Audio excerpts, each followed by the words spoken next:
Welcome to the Savage Worlds GM podcast, hosted by Roll20.net, the world's largest virtual tabletop.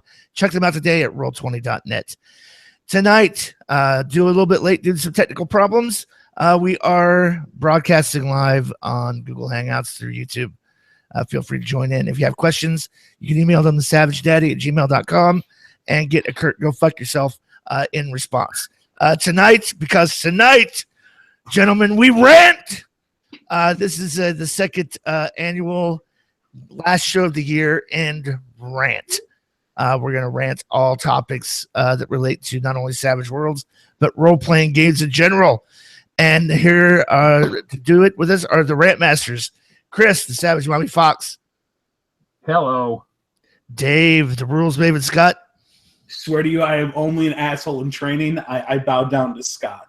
It's fucked up. The North American Spotted Jib. Very dangerous and tasty. And Scott W., the Savage Cheerleader. Fucking saccharine sweet. So let's get the ball rolling. I'm going to start off.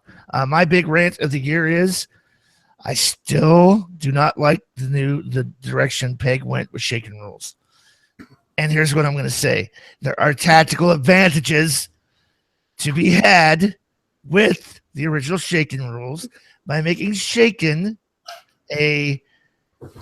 just a core rule now.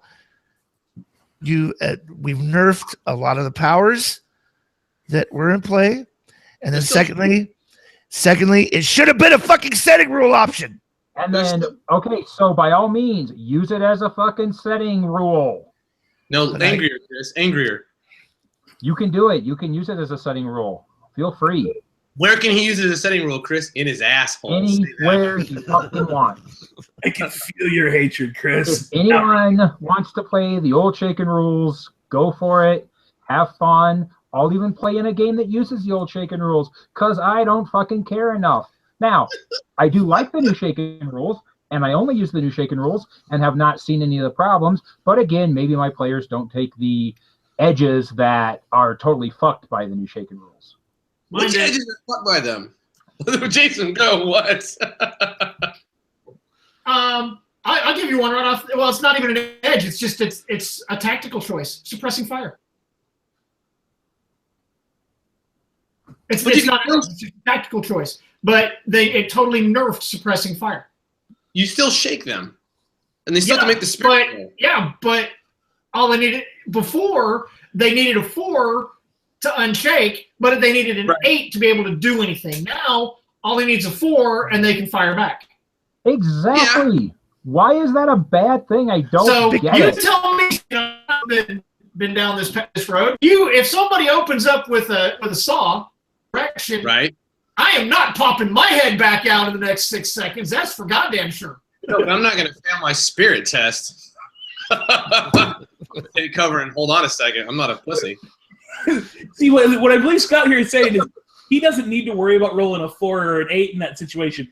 He'll just shit his pants later and closer to the latrine and get his job done. And he's not popping up for the next 6 seconds, not because he's scared, but because he knows what the weapon is. Okay, where in the Shaken Rules does it say why you are not able to take an action for the next 6 seconds? Where does it fucking say that? It doesn't. Nope, it just shakes. Savage Rules doesn't give two shits what the trapping on rule is. It cares what the rules impact on the game is, just like always. Here, Chris, I'll give you a hypothetical. Why does it matter? Where does it matter? Okay, let's say that your party comes across people with full auto weapons, and one of your party has a full auto weapon, and they lay down suppressive fire. Uh-huh. Okay, now before those assholes could shoot back, full auto, 3 shots, attract damage separately with each roll they make for success. Now let's see how important it is for them to get a 4 versus an 8. Because if they get a 4, they're no longer shaken, but they can't immediately fire back in the same on their turn. Yeah, so stun lock them. For effectively for what Jared's talking about, you're comparing this to the Moscow Connection, where the party starts with melee weapons and is thrown up against an entire team of terrorists with AKs under the idea that they're going to, take a round with the one guy who's got a submachine gun to allow them to get close enough to do anything before 8 guys open up with automatic fire. But under the old shaking rules, your party doesn't get to do that advance when they open up with the AKs and lay down suppressive fire, and there's not one dude doing it because you want to use tactics. I'm using my fucking squad or my rifle team, and each one's laying suppressing fire. So you're making 5 or 6 fucking spirit roll, which you're not going to fucking make, and you're going to waste your fucking bennies. Or you just throw the benny out and be like, bam, now I'm not shaking and I act, go bitch. And it completely changes the challenge of that entire adventure, the way it's currently written. Now, with that said, because I really don't want to get into this particular bailiwick, Clint has said officially on the Savage Worlds forums that suppressive fire was broken before they changed shaken and needed to be readdressed at some point later. So, yeah, I understand. I understand why the change was made. I get it. It speeds up play. I totally understand that. And in most of the stuff you're doing, if you're playing a pulp setting or something high action, not grounded in reality, not dark and gritty, then by all means, yeah, it makes perfect sense. But just as I was saying, it does take the teeth out of a lot of the things in Savage Worlds, especially with powers and options, tactical options for players and GMs. It doesn't just affect the player GM; it's a core rule change. And to me, that was it should have been a setting rule. But yeah, but we'll move on from there. That shaking rule was also one of the least liked fucking rules in the entire game because that was one of the biggest criticisms of Savage Worlds. Is great. I have the I can't act rule. Yeah, right. And I got it. I had a conversation with Clint where we talked about the idea of success should feel like success. You're rolling something there, and you got a success, but all that success did is cause you to still not get to act or do anything this round. It didn't feel like you had rolled a success on that check. Why not just there? I understand it, but personally, I would bitch more about the people who call into this show and go, "Hey, Jared, what do you think of shaking?" Just to fuck us up, because this has been going on for over a year now, guys. I mean, come on. Why not just make it a -2 penalty to act after they come out of a fucking shaking moment, right? You could setting rule that if you really want to split the difference. Or just require a raise to unshake. No, that would make it incredibly difficult. Never mind. Let me remind that. I'm gonna take that back. It's an example of shitty GMing in Savage Worlds. Really, shitty GMing. All GMs in Savage Worlds are shitty. Oh, go Chris! Go Chris! Did you know it's that? Your birthday. They're all shitty. Oh, is it Chris? No one can GM. Look at him. He's building slowly. Oh. Hey, Chris, how many games do you run in Savage Worlds, bro? A lot. Yeah, all bad.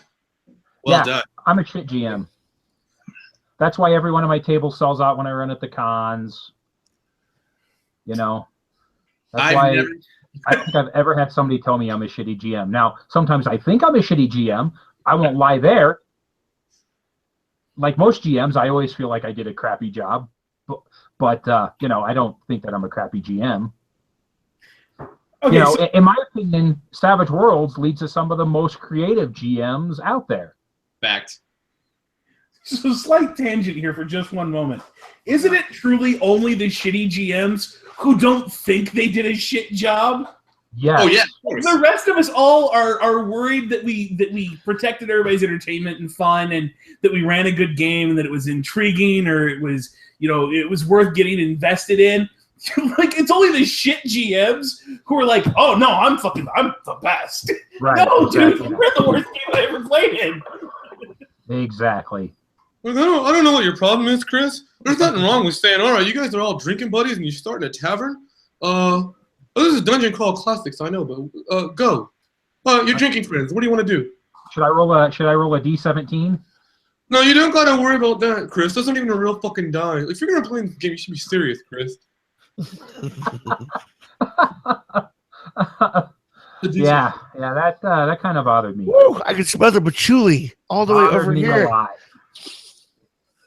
Well, it was the blanket statement that was put forth on that particular podcast that you don't back that shit up. You don't come up with any anything, hey, this is how they could be better GMs. No, you're just going to make this blanket statement, and then your sidekick is going to basically, in not so many words, basically, shit on Savage Worlds, a big, warm, smelly shit. But that was that entire podcast was shitting on every other system. Well, clearly. Every system not written by them.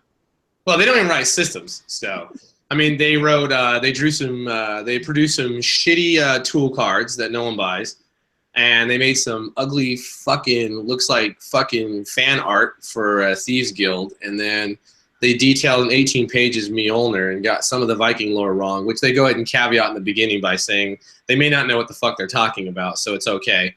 Then the King for a Day, which is 300 pages of here's all these names of things and places and people. Go. Like, oh, thanks. I'll help you motherfuckers out. But the reason they're not a successful, wealthy publishing company is because they're misunderstood. Well, right? Because, yeah. I mean, Fate is terrible, according to them. So is Dungeon World, apparently.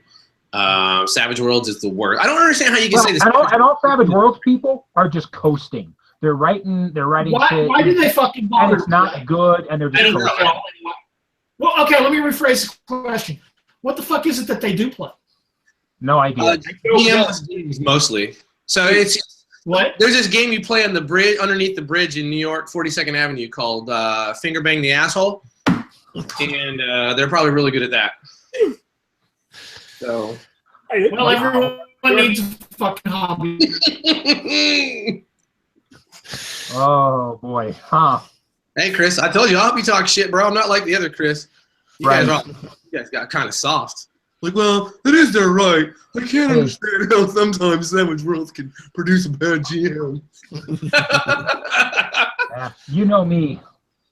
I'm not big on calling people out. No, Chris is forever the. You got 4 assholes here to support you, so don't worry about it. You guys made me up my fucking kill streak in Titanfall 2 this afternoon. I was listening to the podcast. And you guys were like, sometimes Savage World's pretty easy to pick up, so I can see how some people could just all fuck it up and run it wrong. I'm like, God damn it! Yeah, hey, That's the thing we're actually shitting on. My biggest problem with his statement isn't that he made the statement. It isn't that, he's saying that all GMs in Savage Worlds or the community for Savage Worlds is shitty. It's the fact he doesn't quantify it in any way. He doesn't say they're shitty because they don't run engaging games, or they're shitty because they're not creative, or they're shitty because they don't know how to run this rule system. He doesn't quantify what makes them shitty. It's just a blanket, they're shitty. Yeah. Blanket statement. Well, I don't understand how you can say the system is amazing, but the people who run it are shit. Those two things are not mutually exclusive. Yeah, and he makes a very specific point to go, I like Shane, I like the people at PEG, well, I like Worlds, but their players are all shit. Well, you can't talk shit about Shane or the system or PEG Inc., just in case.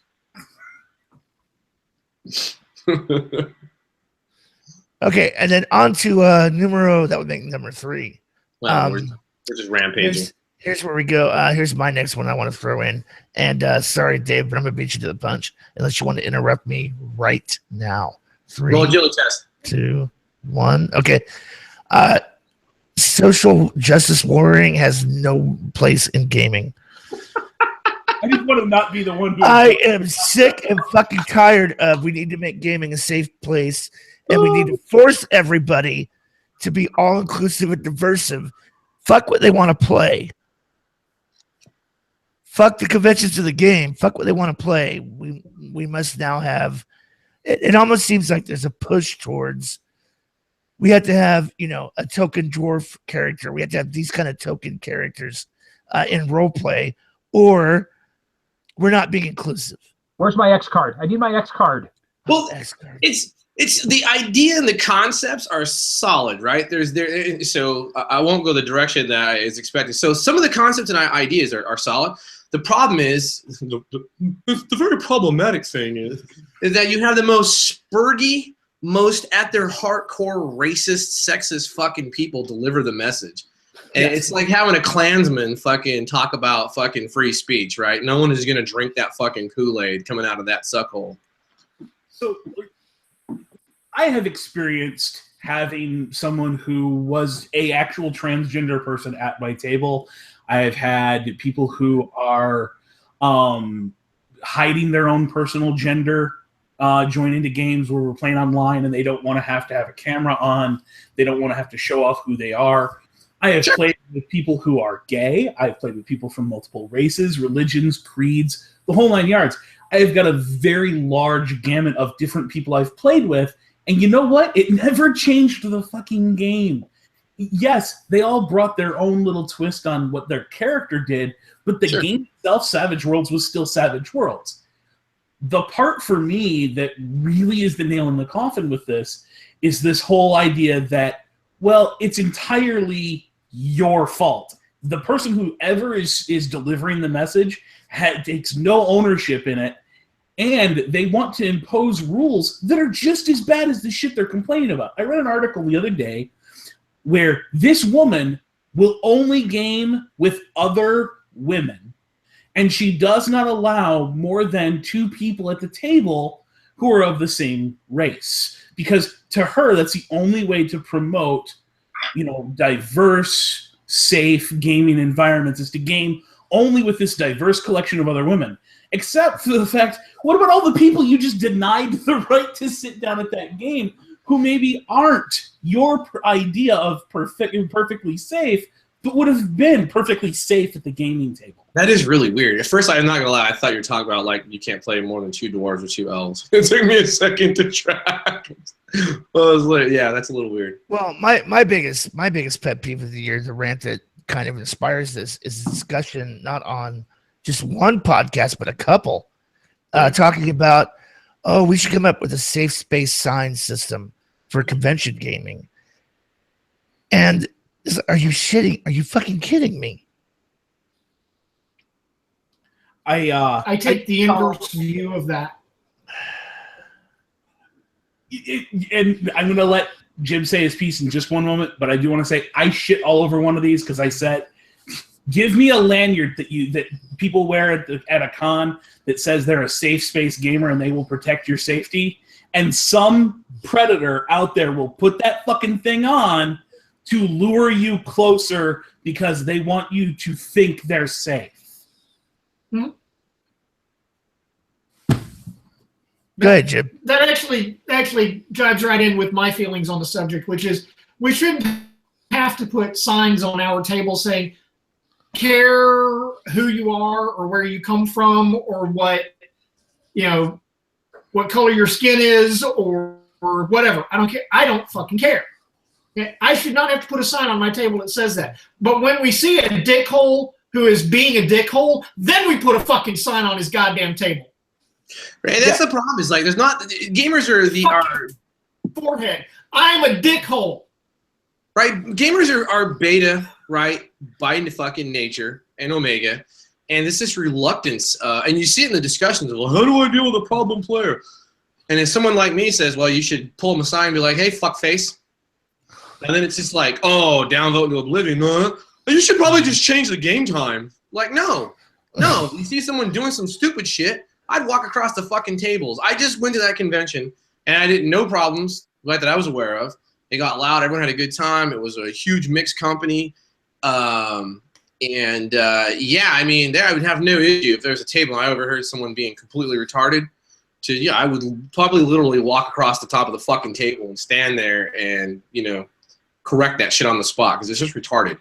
Well, I wonder if part of the push for it in gaming, for having trigger warnings or X cards or any of these trappings of social justice and diversity warrior stuff, is because of that.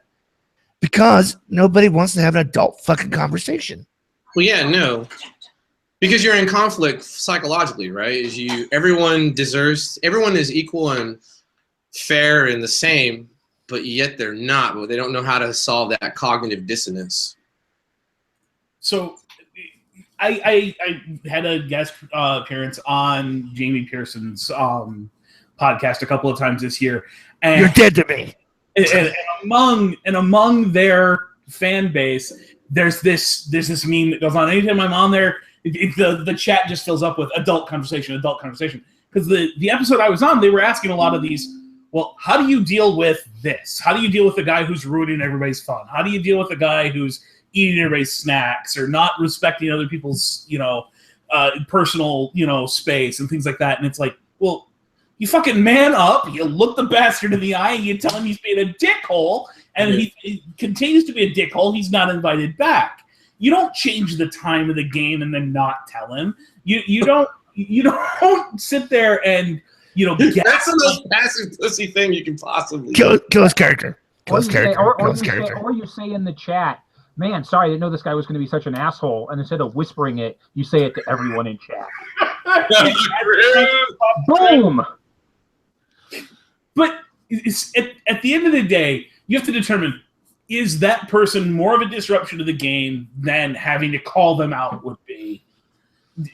Maybe calling them out is going to be a bigger disruption. So you choose to just ignore their antics, and then after the game, you call the fucker out. But regardless, it depends. It's this I think you do it. This pussy ass beta mentality of, well, I can't defend anyone. It's brought about the whole need for this conversation. And I say need only because, honestly, this is a trickle down from when they lost the same fight with video gamers a couple of years ago.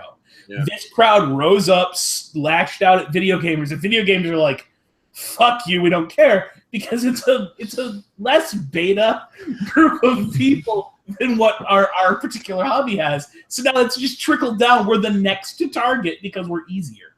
Yeah. Well, I think it's just fair to go, hey, knock it off. Yeah. Hey, let's refrain from racial slurs. What's that? Hey, go ahead, Jay. He's lagging a little bit. Go ahead. No, go ahead. My lag is so bad I can't even coherently say anything. Jason, that's fine. I'll just put it this way: I've kicked a 8-year-old girl out of a gaming session. Yeah, I've tossed people off the way from the table, or told them to shut the fuck up. Be like, hey, easy now. We just had the opening Eberron game. One of my players, she's a teacher, right? So she deals with kids and shit. And, you never know what she is. Come to find out, she's a worse human being than fucking most people that I know when it comes down to it, right? Like, she's a champion at fucking Cards Against Humanity kind of person. And there was a brief moment where one of my players said something, and it was just like, I went from him. It was like, I'm going to give the 3-second count to see what the fuck and how the nonverbals, right? I'll queue up on those. And then, she fucking fired back something snappy, and I was like, okay, all right, we're tracking then. But, yeah, I don't know. Maybe it's just, I don't know. Well, I think the hard part with this particular topic as well is they're not wrong. Like, there really is a racism problem in our hobby. There really is a misogyny problem in the hobby. There really are, the worst of the worst playing games. They're not all white men, though. Some of them are other colors. Some of them are female. Some of them are other colored and female. An asshole's an asshole. An asshole is an asshole, and they do exist within our hobby. So I don't want to come across as saying, hey, none of what these people say is right. No, I absolutely know that our hobby is filled with people, and thereby is also filled with assholes. It goes hand in hand with them. If you're going to include people, you're going to have assholes. But the flip side is the message they're actually delivering, the way they're delivering it, is so racist and so sexist. One of my absolute worst ones that I deal with is Contessa. Here's a con where it's not a specific rule you can't be a guy and attend or be a guy and run something, but it's very much layered in there that this is it's a safe space for women to gain. I'm gonna call you on something. The last time I checked their bylaws, but this was not their most previous, you cannot run a game if you have been. if you're male, and to me, that in and of itself is the very thing they say they're fighting against. It's sexism, carte blanche, just across the board. If you say dangly bits means you can't be a GM, that is a fucking judgment statement based entirely on something outside of the person's control. Yeah. So I posted something to G+, and I know Dave talked about it. So I wanted to see what you guys' opinion on it was. So this game magazine did a review of Savage Worlds, and their very first Savage Worlds article said one of the sentences was that Savage Worlds can be an intimidating game because it demands a lot of work of the game master. What? And I said right away, what a horrible statement. That's going to turn people away. People go, oh God, I don't want to run that if it takes all this extra work and all blah blah blah blah blah. And I totally disagreed with it. I thought that it was just the opposite. It's such an easy system to run. D20 is a fucking nightmare to run. Yeah. Game magazine. Boring NPCs. Hey, don't you talk about my pronunciation. Fuck you. Oh, hey, bro. Who called you out on those? Hey, there's a second party down here, and she giggled as well. And when I asked you what did you say the magazine was? Game. I don't. It's Enunciate, motherfucker. Game magazine. In case no one else is tracking. GAMECCA. Okay. So, did they give an example of good games, or were they just specifically about Savage Worlds? It was about Savage Worlds because they were basically giving a Savage Worlds review. Oh God, by no. That's fair. If you're not a Savage Worlds player, it's kind of a good. I like to get fresh takes from people who aren't on the inside, in the echo chamber, if you will. Yeah, but I don't. Yeah, I just disagree with the statement. Absolutely, yeah. I mean, Savage Worlds is one of the easiest games to run, and I think. So Jason, there was a recent discussion about this on his other podcast. Is that there are a lot of people who think Fate is incredibly difficult to run because it's so boundless. Now, I don't think maybe you weren't on the show, Jason. Some adjustment to get used to, but Fate is stupidly simple to run. Yeah, it seems like you just aspect something, right? It's just the room is smoking. Bam. It's kind of hard to explain in short terms. Aspects which are things that get added to the narrative and have a specific impact. Okay. Like I'm the world's strongest man. Right. It has a specific impact on the game. A situational aspect might be, it's foggy. Sure. Now here's the thing. Let's say we're playing Savage Worlds. Yep. You say I'm GM, and you say, hey, is it foggy out? Are there clouds? Are there clouds to the east? Okay. Once we decide, however we decide, whether or not it is foggy, it is then my problem to figure out what the impact of it being foggy is on the game. Sure. In Fate, the impact of it being foggy on the game is +2 every time. That's so simple. That's so simple. It's it could not possibly be simpler to deal with from a mechanical standpoint. The problem is that you have to think differently about it. And the place where you guys are frozen, so I can tell I'm frozen. No, you're fine. You're okay. Okay. Listen. The place where it becomes difficult is the negotiation part of it, and that takes two different standpoints. Let's say that your character is an alcoholic. That's your trouble, okay? And you're in a bar. Oh. Okay. I say, hey, Scott. So you're at a bar. There's a lot. Someone buys you around. And I'm holding up a fate point. Right, to compel the alcoholism. God damn it, Jim. Give him a chance. God damn it. Oh, I think we lost him. But Let's all mannequin challenge so he thinks that, you know. there's- Ready?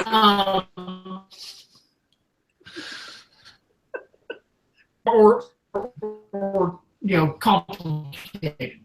Yeah, exactly. But the it's not hard to So I like Chris. Chris is quick. Yeah, no, I don't know. Yeah, sorry, Chris. So yeah, so they wrote an article explaining how difficult this game is. I just don't. You know, caveat: it is written terribly. So I have two opinions. I'm of two Okay. opinions about I this. can name precisely one gaming book that is not written terrible. Fact. And that What happens is it? to be the Atomic Robo role-playing game. Well, that is Well, a it's good. not a novel that you're reading. Come on. No, but I mean, No, it's not. It's a reference manual. but I have to be able to understand what it says well enough to execute it at the table. right? Like Right. first Savage Worlds, I hated the fucking system. I thought that was the dumbest shit ever written. I still think it's the dumbest shit ever written, but it's an amazing system once you understand it. Well, I think the when it comes problem is, to I think that a lot of game writers do not understand there's a functional difference between technical writing and literature writing. Yeah. well, I think the problem with first time when you get a reviewer, the first time they've reviewed something, And it's their opinion. Yeah. It's not based on any tested anything. Sure. Yeah. Yeah. Maybe played it let's assume they did their due diligence. They played 3 sessions Yeah. before releasing their review of the product. Yeah. And even that's probably going way past what a lot of reviewers have time Well, and they probably had a shitty GM. Well, it's Savage Worlds. Well, to. That's obvious. It was Savage Worlds. It's a shitty GM. there's also this thing, you know, with the death of true journalism and the blogosphere, where you don't have to back up anything you fucking write. Well, no. It's just automatically correct because it's your opinion. Yeah, Savage Worlds turned me into a pedophile in 10 easy steps. Click, click, click, click, click, click, click, click, click, click, click, click. There goes the money. Right. Yeah. They can and they deny clickbait, which just tears me up inside. Like, how do you deny the truth? Oh, that's right. You're journalists. To touch a little bit back on the think different that Jim brought up in regards to Fate, Savage Worlds does work differently enough from a lot of the other games that I could see coming into it first glance being a fucking hard thing to wrap your head around. Wait, so I roll different sizes of dice based on the skill I have? How does that work? Wait, I only ever need to roll a 4? That sounds too easy. How is there ever a challenge to this game? Wait, I can drop this chip in the middle of the table and just automatically roll again? What the fuck? That's not allowed. There's a lot of concepts. Hate bennies. You know, there's a lot of That's concepts with that any game. are hard to comprehend. Yeah, but Chris, it's true with any game, but it's more true with a game that goes completely opposite of what other games are doing. Yeah, if this is not your first role-playing game and you're leaving the lands of F20 for like Savage Worlds and Fate, woo man, you're. I think that's where a lot of people run into problems. You know, if you've never played a role-playing game at all, Savage Worlds is no harder to learn than D&D, No. Fate, or Fiasco, or any of them. But leaving one of those other systems to come here, there's absolutely a change the way your brain thinks about things that has to occur. Yeah, my school teacher there's- is brand new, never played an RPG before. This is her first time. She thought it looked interesting as a hobby and came right to the table, and she's stomping ass with it. Right. And the situation, too, is the reviewer is saying, that's his statement, right? It looks like it would take a lot of time to run. The But exact statement, Savage Worlds Which- can be something of an intimidating game because it demands a lot of work from the game master. Okay. I think there's a Okay, dot requires there. less work from the No, game master than D20 does. There's a Oh. dot there that he's leaving off and assume that everybody understands it, that you need to really study it. Well, before you can do it properly. Jason pinged on something that made me think of this. So if I'm going back to zero charisma, if I'm a fucking Miles hipster bullshit casual to the industry, right?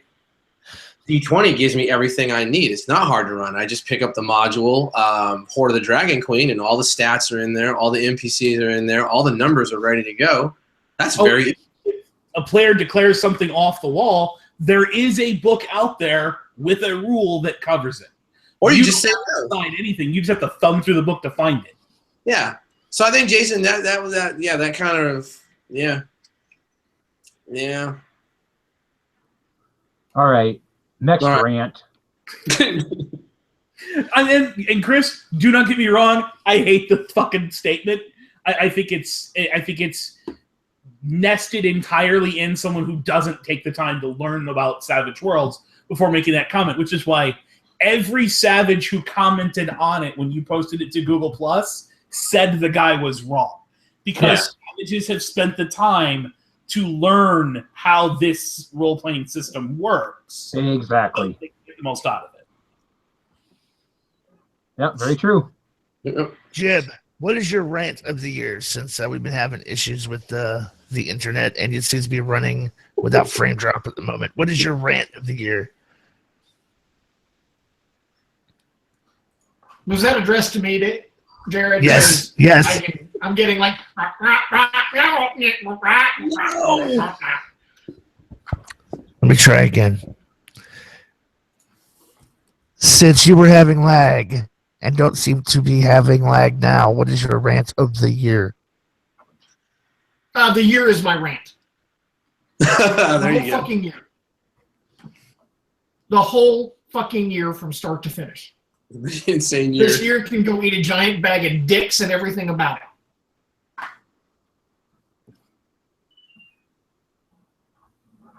Well, there we go. Anything in regards to gaming? About fuck 2016? I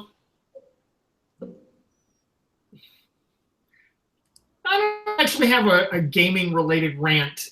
Gaming has kind of been my solace from other things this year. So Okay, then I'm gonna barrel. I have really good players, and I get really good players at cons. Right. And I don't have the kinds of problems. But then I will say that if some dickhole jumped up at one of my games and started being a dickhole, I'd face slam him on the table. Yeah. So that's the thing, Jason. That's what I'm talking about. So I don't have nary an experience at a con, but I was at a con all fucking weekend, gaming from morning to fucking midnight and shit, and I never once saw an issue. Everyone was at least congenial, even though the games sucked, right? That's the biggest problem. That's my rant. I'll get on that in a second, right? But there was no one pulled their dick out and fucked a hamburger. No one said, hey, sugar tits, go get me a sandwich. No one played, fucking Kunta Kinte, the fucking orc warrior. None of that shit happened. None of that shit. There were multiple tables you're surrounded by, and you can walk around and observe people gaming because everyone's cool with that. So when you say stuff like, well, I've never had these problems, and I say the same shit, Dave says the same shit, that leads me to believe a lot of these people are full of fucking shit, and it's a lot of hyperbole, and I wish I was a victim, so I'm going to turn the light on a little bit more than it really needs to be. Anyway. Well, I think that as human beings, we all need to be aware. As if we're human beings. Absolutely. But here's the deal, okay? Ism. Fill in the blank. Ism.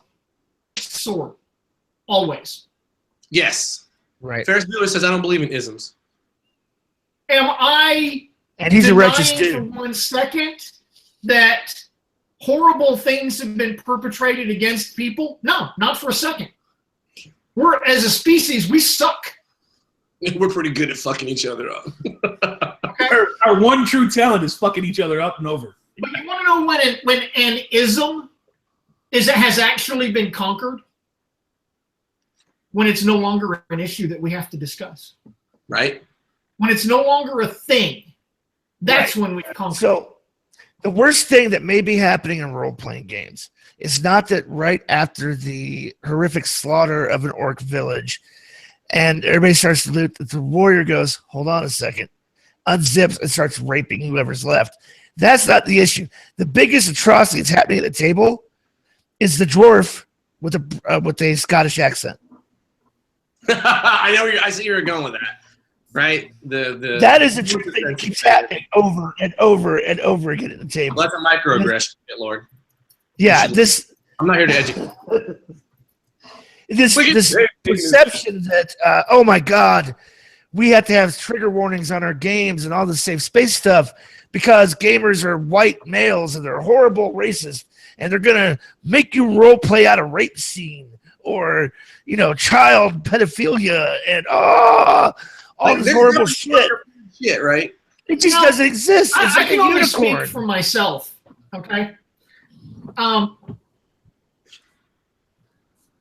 don't give a flying fuck where someone comes from or what color their skin is or who they want to bump uglies with or identify or if or where they want to go to church. Don't fucking care. You know what I do care about? What you do. Immersion. That's what I care about, is what you do. Yep. Yeah. All right. We've already touched the social justice warrior. I do want to touch on X cards for 1 second. Yeah, sure. Okay. I have no gripe with X cards, and here's why. Okay, because I might, without knowing that I'm creating a problem, put something in a game that is a real psychological trigger for somebody. Okay, I once had a player in a game that I did not know was a rape victim. No.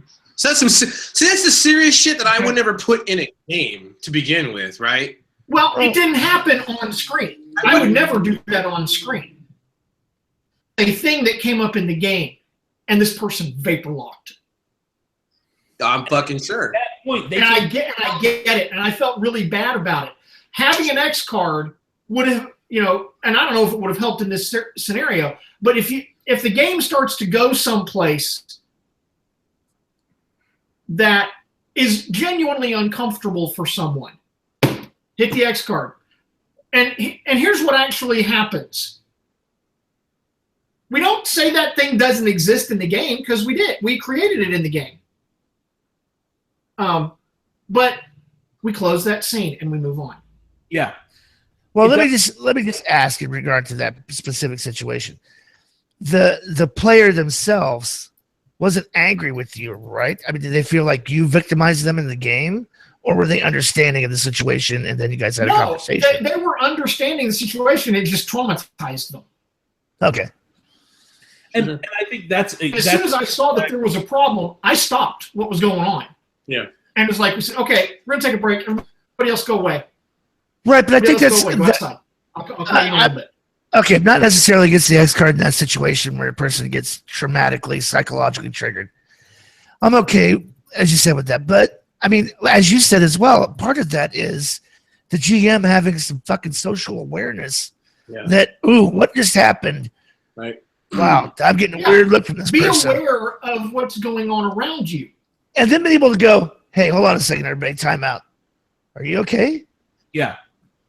Check in with your player at that moment. Take a pulse of what's going on.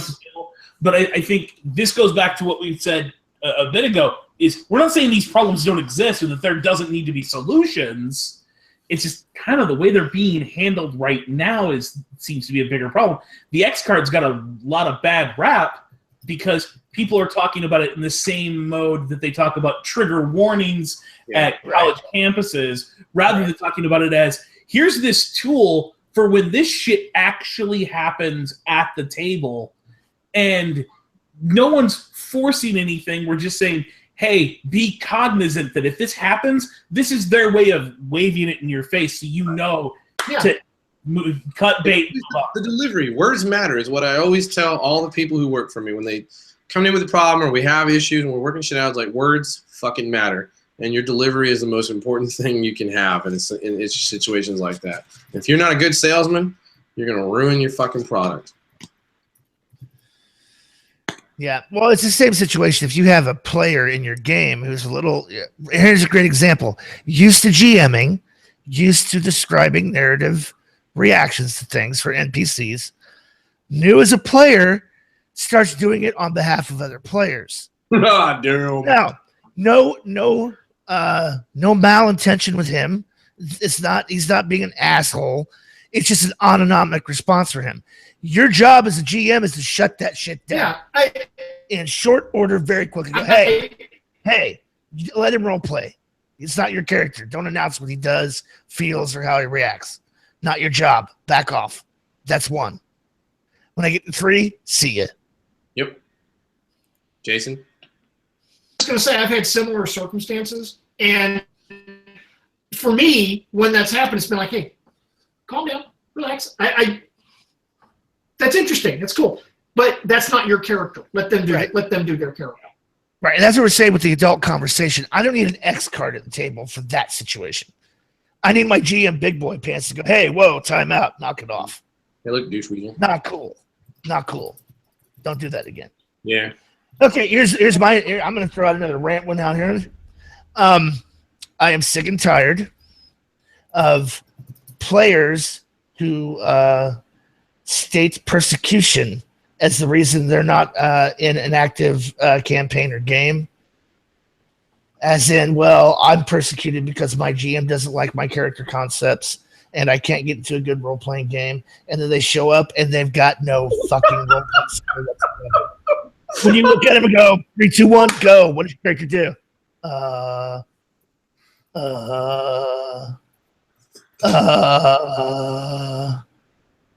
Well, I want to do something along these. Okay, do it. No, stop. Role play it for me.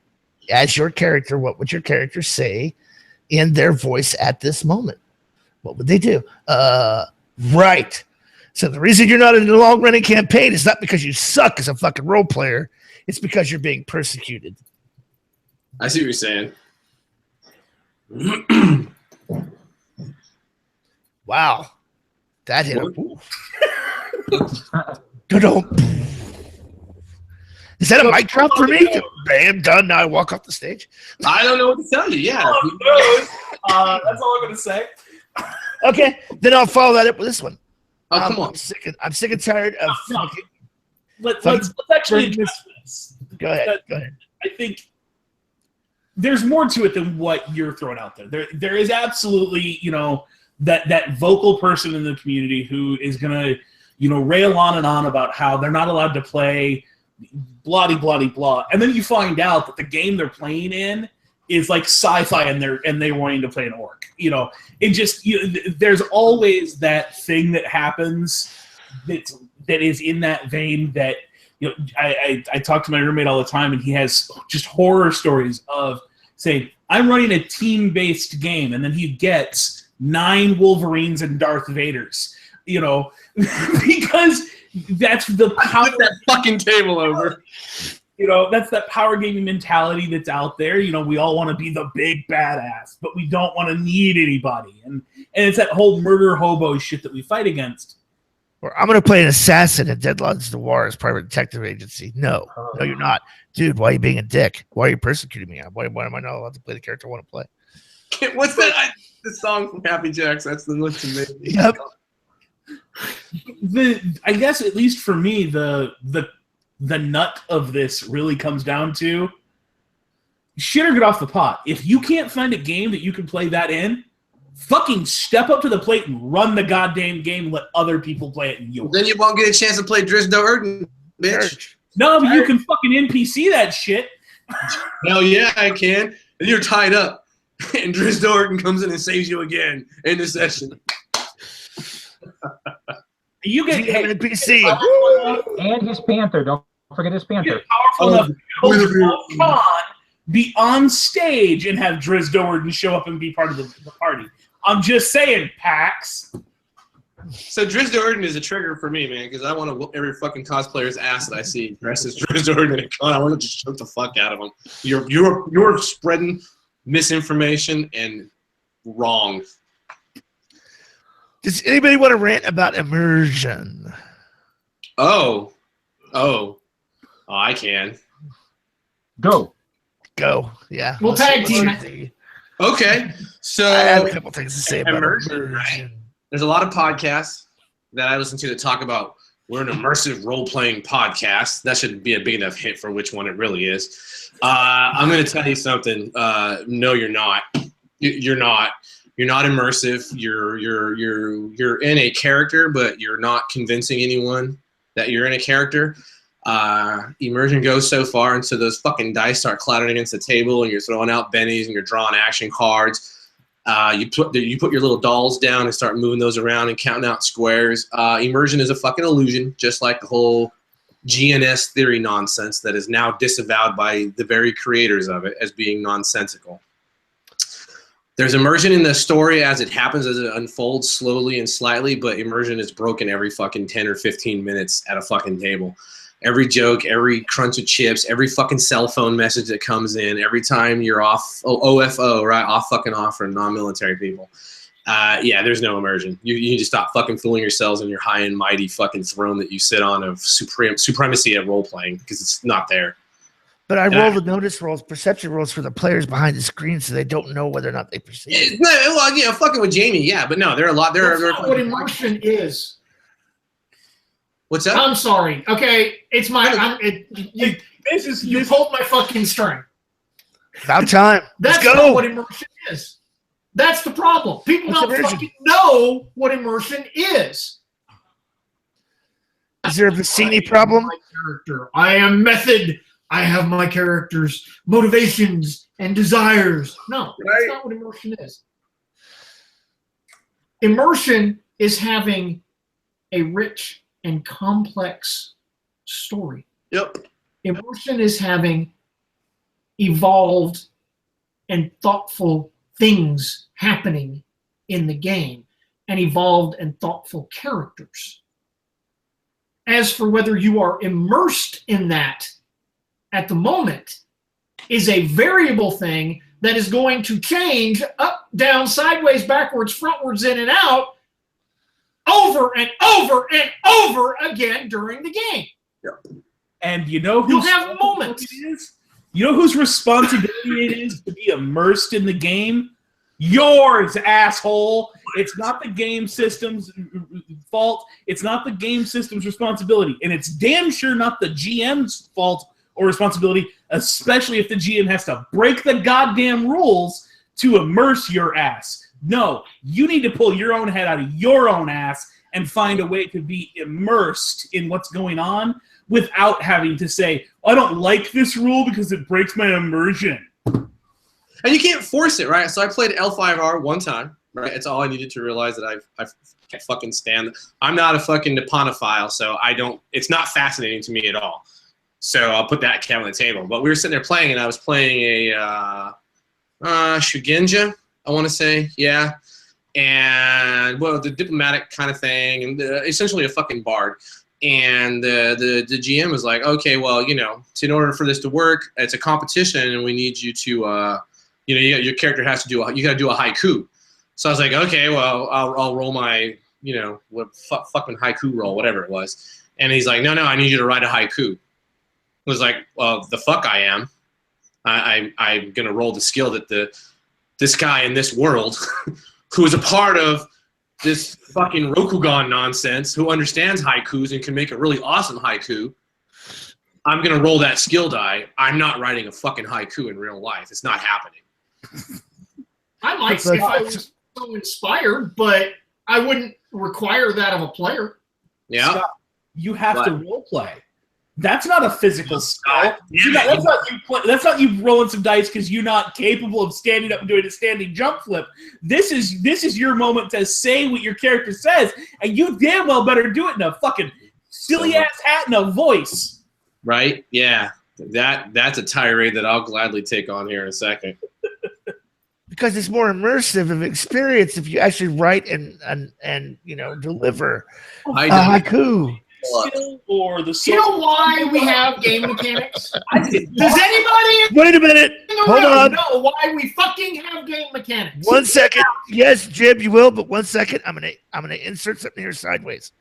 social conflict, social combat. I don't want to know what you insert sideways. Say the same shit. I was like, that's weird.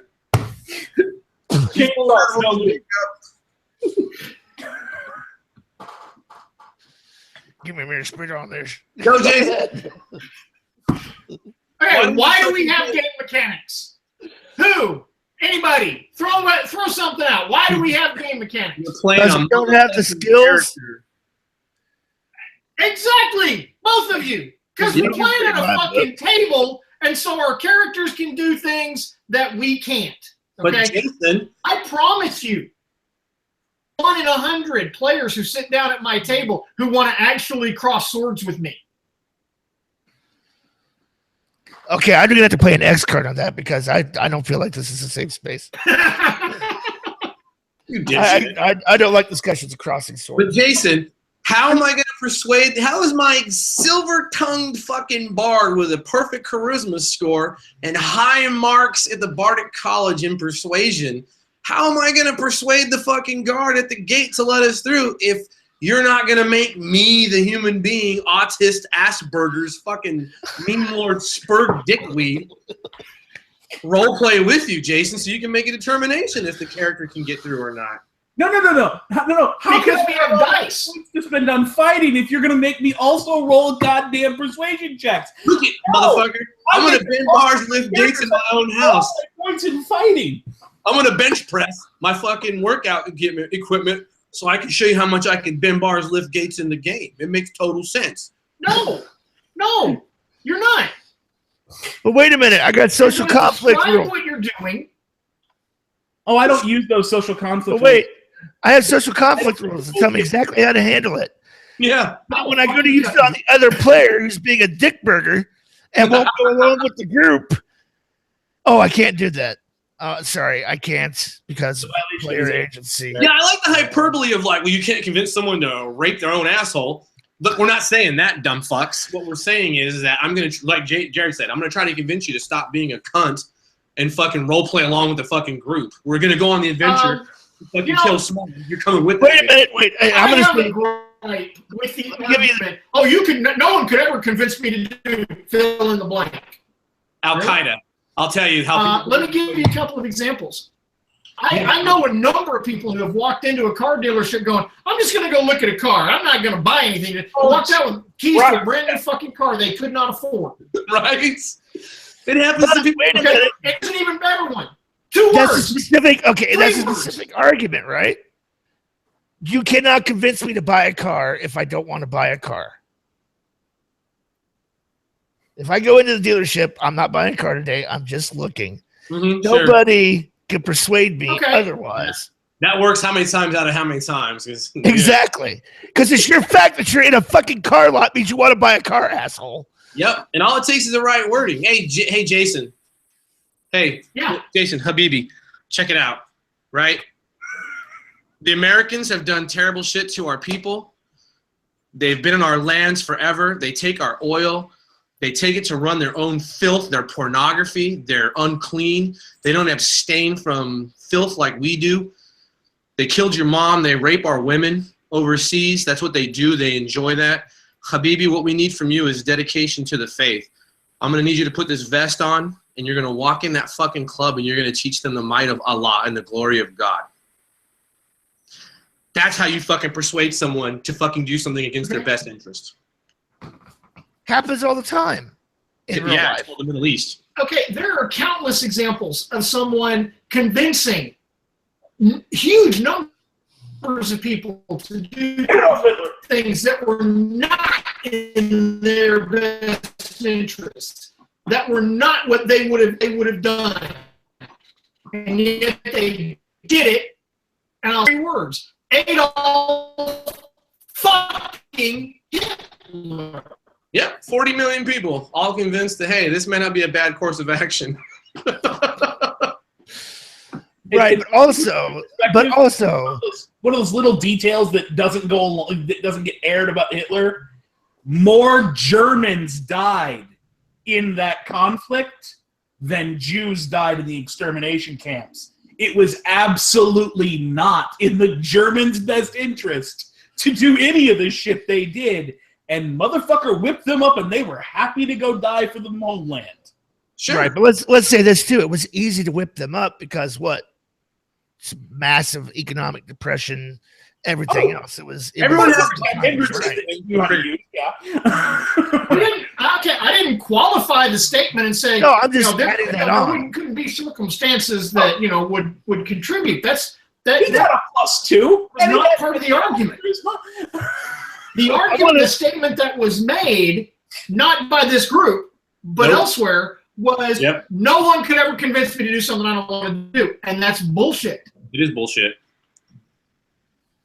Now, I completely understand you're violating my agency to choose for my character aspect that people assert, and my statement to them is, I get that, but if there's a rule in place, we are following the rules equally for your character as we are for my character, as we are for Jared's character, as we are for Scott's character. It doesn't fucking matter. The rules apply to everyone equally. You know what the weakness in that argument is about the agency of my character? That's not what they're saying. The non-verbals and the actual messages, you're trying to make me do something I wouldn't do. Because people don't have their character do things they wouldn't do. They have their character do the things they dream and wish they could do. Bingo. Which is, I haven't thrown a topic out for the rant yet, so this is my shoehorn. Fuck you. There are ways to resolve things at the gaming table that do not include the death of a character, the death of an NPC. We need to fucking stop this shit. Yes, it's fun to have combats. Oh God, it's amazing to get out there and have your character roll all the damage ever and one-shot the dragon. But fuck, there's a lot of really good fiction that we're trying to recreate that happens when there was a conversation. Dinner parties happened that included Han, Leia, Chewbacca, Darth Vader, Boba Fett. That fucking happened. It was one of the greatest moments in that film. And you see them having fucking dinner together. Yes, Han pulls out the blaster, but there's a later scene where they're sitting at the fucking table together. That happened. And if all you're going to do is go right to combat, your game's going to suck. It's that simple. And let's actually talk about, we always hear, let's bring younger kids into the hobby. What fucking thing are we teaching? I've watched my son. Every fucking video game out there teaches him to kill. And I've had to explain to him, no, just because somebody hit somebody, they didn't die. Why? Because fucking video games show every time somebody hits somebody and they fall down, they're dead, and they're worth XP. Well, that's not made most of my career. I just assume everyone's worth XP.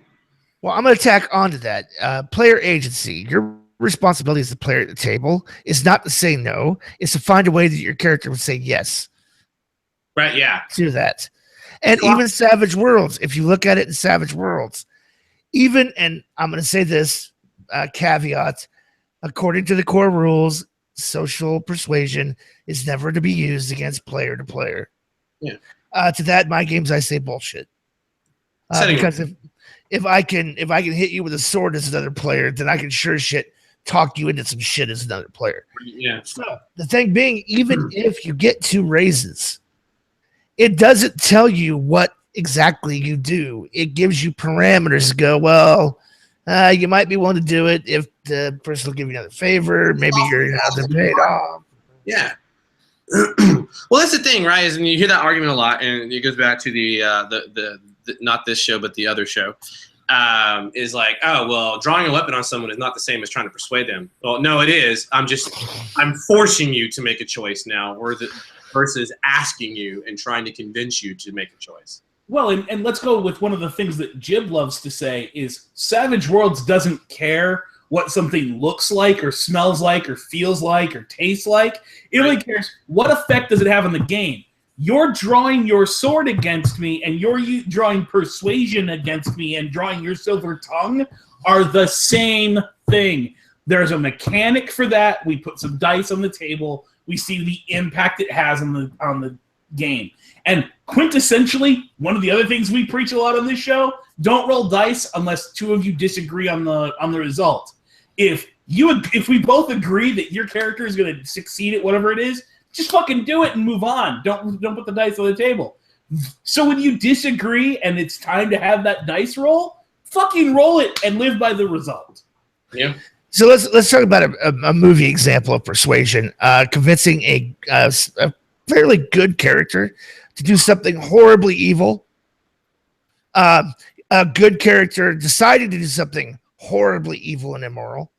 Right. If you take a look at, I'm going to say, Star Wars Episode 3. Yep.